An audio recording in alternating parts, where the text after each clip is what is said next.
नमस्कार. स्वागत आहे तुमचं आपल्या यूट्यूब चॅनल सोनाली रेसिपीजमध्ये.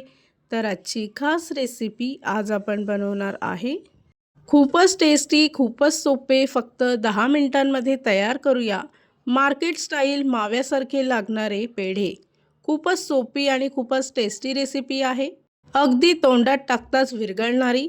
चला तर मग या रेसिपीसाठी लागणारे संपूर्ण साहित्य व कृती पाहून घेऊ. माव्यासारखे लागणारे पेढे तयार करण्यासाठी इथे आपण एक मोठी वाटी खडीसाखर घेतली आहे. सर्वप्रथम खडीसाखर एका मिक्सरच्या भांड्यामध्ये टाकून त्यामध्ये 2 ते 3 हिरवी वेलची सोलून याची पावडर तयार करून घ्यायची. त्याच मिक्सरच्या भांड्यामध्ये अर्धी वाटी बदाम, अर्धी वाटी काजू आणि अर्धी वाटी पिस्ता घेऊन जाडसर वाटून घ्यायचं आहे. अगदी अशा पद्धतीने. त्यानंतर गॅसवर कढई ठेवून त्यामध्ये 1 वाटी साजूक तूप टाकायचं आहे. तूप गरम झालं की गॅसचा फ्लेम बंद करून घ्यायचा.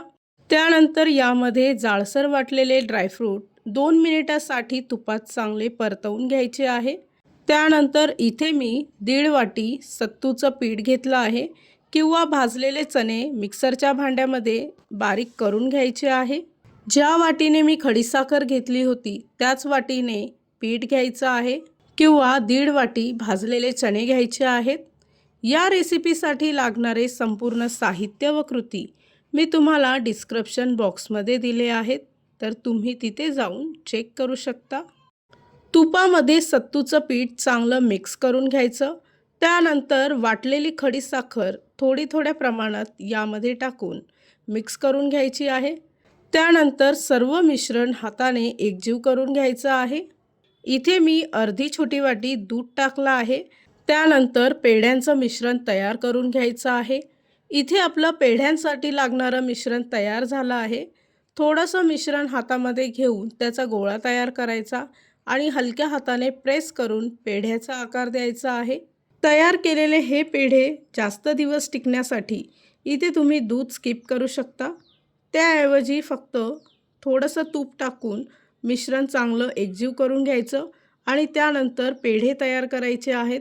तयार झाली आहे आजची खास रेसिपी. खूपच सोपी, खूपच टेस्टी, फक्त 10 मिनिटात तयार करूया माव्यासारखे लागणारे पेढे. इथे मी तुम्हाला एक पेढा तोडून दाखवते. तुम्ही आतपर्यंत पाहू शकता की त्याचं टेक्स्चर किती भन्नाट आलं आहे. चवीला अतिशय भन्नाट लागणारी ही रेसिपी खूपच कमी वेळात तयार होते. ही रेसिपी तर तुम्ही नक्की ट्राय करून बघा, तुम्हाला खूपच आवडेल. आणि जर का तुम्हाला हा आजचा व्हिडिओ आवडला असेल तर प्लीज लाईक, शेअर आणि कमेंट करा. चॅनलवर नवीन असाल तर सबस्क्राईब करा. सबस्क्राईब केल्यामुळे काय होईल, जेव्हा मी रेसिपीचा नवीन व्हिडिओ अपलोड करेल तर त्याचं नोटिफिकेशन तुमच्या मोबाईलवर येईल. आणि पुन्हा भेटूया आपण अशीच एक रेसिपी घेऊन.